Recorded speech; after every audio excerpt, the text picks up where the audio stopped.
North Carolina has specific steps and regulations for starting a group home, and missing even just one could really slow you down. So here's how to navigate the process and get up and running the right way. I personally own and operate residential assisted living homes, and I've helped hundreds of others open their own in North Carolina. This is my favorite type of group home because we can serve seniors, cash flow well, and have a place if a loved one ever needs more care and assistance. It's kind of the best of both worlds for me. But you're not here to only learn about residential assisted living. You want to know about group homes in general, and there are many different types. So let's break it down. The first step is to determine the type of group home you want to establish and the population that you want to serve. North Carolina recognizes different types of group homes, and each with specific licensing and operational requirements. Common types of group homes in North Carolina include adult daycare homes, group homes for developmental disabilities, substance abuse recovery homes, and child care institutions. For all of these types of group homes, a business plan is going to be essential for outlining your goals, helping you secure funding, and ensuring sustainable operations. It will also guide decision-making as you move through the licensing and setup process. Use your mission statement to define the purpose and objectives of your group home and specify the demographic you'll serve and their unique needs. Detail the care and support services you provide, such as, are you going to provide personal care, maybe therapy or educational programs? We've got to lay it out. And then describe the location, layout, and capacity of your group home and outline roles and qualifications and training for all of the employees who are going to be coming and going from the home. In your financial plan, you'll want to make sure to include startup costs, operational expenses, and funding sources, as well as your revenue projections. Registering your group home as a legal entity in North Carolina is an important step. Selecting the appropriate business structure will impact your liability, taxation, and overall operations. Common options include LLC or limited liability company, a corporation, or a nonprofit organization. Once you settle on which business structure is the right one for your group home, you'll register with the North Carolina Secretary of State by filing your name and business incorporation documents. You'll then get an EIN, an employer identification number, through the IRS, and this will be for tax and employment purposes. Make sure you check with your county or city government for any additional permits they require for your group home. Licensing is a critical step in starting a group home in North Carolina. The licensing requirements vary based on the population served and the services provided.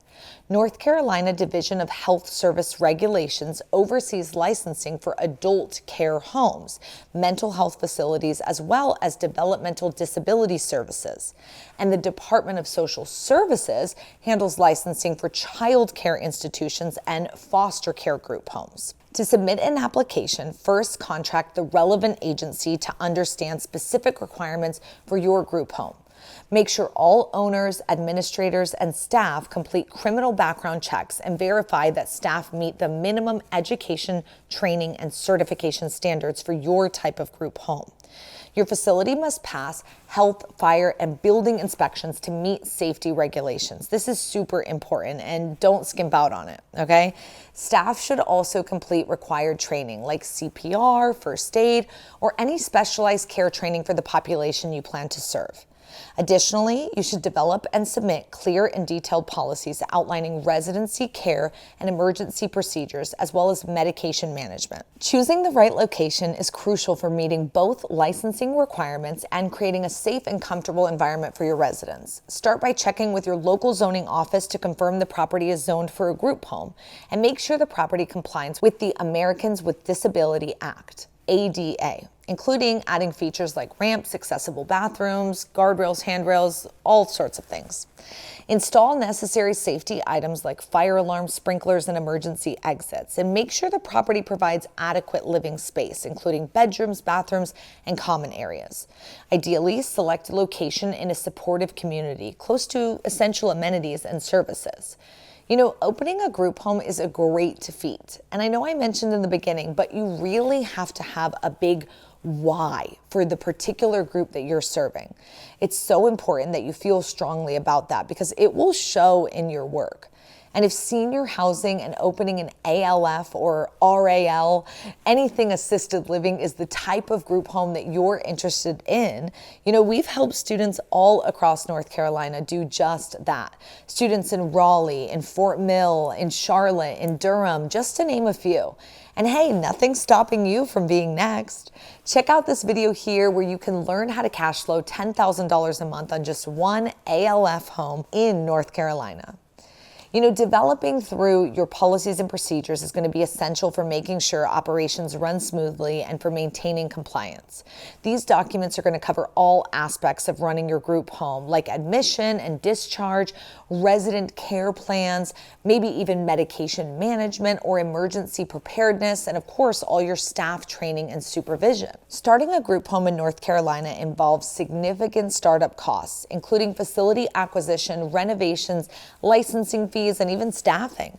Some common funding sources include using a SBA loan or a small business loan, government grants, getting nonprofit status, or using Medicaid waivers. Many group homes in North Carolina receive funding through Medicaid waivers for eligible residents. Your group home's success depends on the quality of care provided by your staff, so hiring compassionate and qualified employees is so important. North Carolina requires caregivers have experience or training in personal care, as well as CPR and first aid certification, and even medication administrative training, as well as specialized training for the population that they're going to be serving. Nurses or healthcare professionals are required on staff if medical care is going to be offered at the home. Administrators with experience in managing group homes and ensuring compliance will play a huge role in the success of your facility. You should also consider custodial, kitchen, and maintenance staff as needed. Effective marketing is going to be essential for attracting residents and establishing strong referral networks. Build relationships with local hospitals, caseworkers, and social service agencies to generate referrals. You can develop a professional website and utilize social media to showcase your services and your new location. We've got to let the world know you exist. Host an open house, attend community events, distribute informational materials to increase awareness. All of those things are going to help you. But especially partnering with healthcare providers and social workers that can connect you with those in need of your services. They'll be a great lead source for you. Once your group home is open and running, maintaining compliance with state and federal regulations will be essential. It's important to stay up to date with licensing requirements, routine inspections, and any regulatory changes. Keep providing ongoing staff training and conduct regular performance reviews to ensure high quality care. You don't just want to set it up and then forget it. We want to continuously elevate and enhance the services that you offer to improve residents' well-being. Keep accurate records of resident staff and finances, and be prepared for periodic inspections from regulatory agencies. Remember, not all group homes are created equal, so depending on which type of home you want to open, all of these things here may be slightly different or adjusted. So decide which type of home you want to do first before you keep diving in. And if it is assisted living or anything in senior housing, then go here next. I'll see you there.